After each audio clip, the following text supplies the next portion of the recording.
بسم اللہ الرحمن الرحیم۔ آج ہم ایک بڑے اہم موضوع پہ بات کریں گے۔ وہ یہ ہے کہ جب کوئی کسی کے خلاف دعویٰ دائر ہوتا ہے تو ڈیفینڈنٹ کو موقع ملتا ہے جواب دعویٰ داخل کرنے کا۔ اب ہمارے ہاں یہ ہوتا ہے کہ مدعا علیہ جواب دعویٰ بڑی لیٹ داخل کرتا ہے، جس سے کورٹ کی پروسیڈنگ متاثر ہوتی ہے، اس کی وجہ سے معاملات خراب ہو جاتے ہیں۔ یعنی ہم نے یہ بھی دیکھا ہے پریکٹس میں کہ لوگ سال سال جواب دعویٰ داخل نہیں کرتے، 6 مہینے 2 مہینے، جس کی وجہ سے آگے کیس چلتے ہی نہیں ہے۔ کورٹ مجبور ہوتی ہے اور جواب دعوے کا انتظار کرتی رہتی ہے۔ اس کے بارے میں کافی ترامیم آئیں۔ پہلے یہ ہے کہ 2 موقع دیے جائیں، پھر کافی انہوں نے موقع بھی 2 کہے اور اس کے بعد کہا کہ اگر نہیں تو پھر تھوڑا سا اور ٹائم دے دیا جائے۔ تو مختلف اس میں ترامیم آتی رہی ہیں، لیکن اب ایک ترمیم آئی ہے سیکشن 26A، پنجاب میں امینڈمنٹ کی گئی ہے۔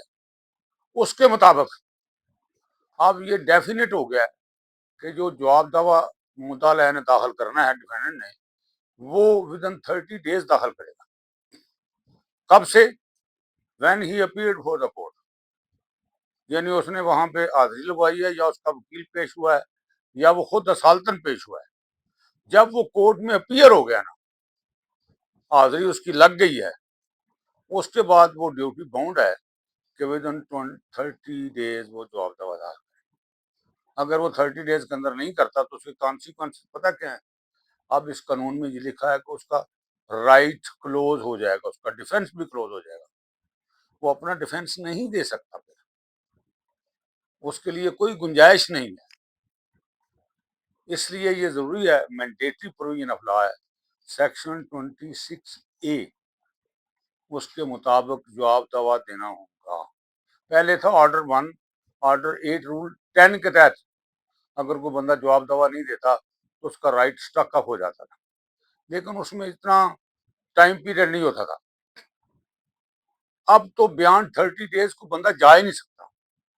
مثلا میں ایک مثال دوں گا اس کی، کہ جیسا کہ پریمپشن ایکٹ میں سیکشن 24 ہے کہ زر سوئم جو ہے آرڈر سے لے کے جب اس کو کہا جاتا ہے کہ آپ زر سوئم جمع کروائیں، اس تاریخ سے لے کر ودن 30 days جمع کروانا پڑے گا۔ اور کافی سارے کیس لا موجود ہیں کہ اگر ودن 30 days زر سوئم جمع نہیں ہوا تو دعویٰ خارج ہو جاتا تھا۔ اسی طرح یہ بھی، یعنی یہ جو لمیٹیشن ہے نا، یہ لمیٹیشن ایکٹ کے تحت نہیں ہے، یہ خود جو ضابطہ دیوانی ہے اس میں یہ لمیٹیشن بیان، یہ سبسٹانٹیو لا اس کو تصور کیا جائے گا۔ اگر آپ نہیں جمع کرواتے تو پھر آپ کا رائٹ جو ہے کلوز ہو جائے گا۔ اور اس کے ساتھ ایک اور نئی بات ہے، وہ بھی ترمیم ہوئی ہے۔ آرڈر 8 رول 1 کے بعد 1A شامل کیا گیا۔ اس کے مطابق یہ ہے کہ اگر آپ جواب دعویٰ اسٹیپولیٹڈ پیریڈ میں نہیں دیتے، پیریڈ میں جو 26A میں بیان کیا گیا ہے، تو پھر آپ کا یہ سمجھا جائے گا کہ آپ نے مدعی کے پلینٹ کو، مدعی کے عرضی دعویٰ کو تسلیم کر دیا، وہ ایڈمیشن ہو جائے گی۔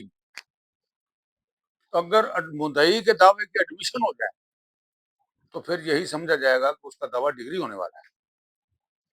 اس کو پھر مدعی کو کوئی ایویڈنس دینے کی ضرورت نہیں ہے، کیونکہ مدعا علیہ کی طرف سے ایڈمیشن آ گئی۔ اس لیے میں آپ سے گزارش کرنا چاہتا ہوں کہ یہ ذرا اس کو خیال میں رکھیں۔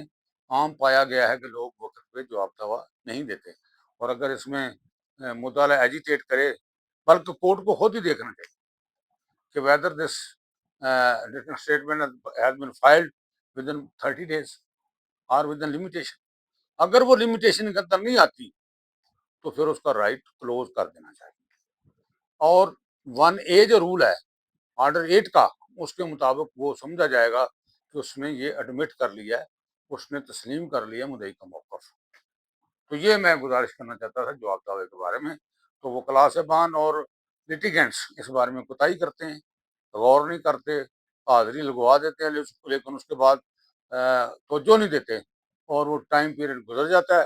تو اگر کورٹ کے نوٹس میں آ جائے یا دوسری پارٹی اس بارے میں ایجیٹیٹ کرے تو پھر اس کا رائٹ آف ڈیفینس کلوز ہو سکتا ہے، بلکہ خود ہی کلوز ہو جانا چاہیے، کوئی گنجائش ہی نہیں ہے اس میں۔ تو یہ چند گزارشات تھی جو میں آپ سے کرنا چاہتا تھا۔ مجھے امید ہے کہ آپ اس کو سمجھ کے اس پہ عمل بھی کریں گے اور وقت پہ جواب دے کے کورٹ کی پروسیڈنگ کو جاری رکھیں گے۔ Thank you.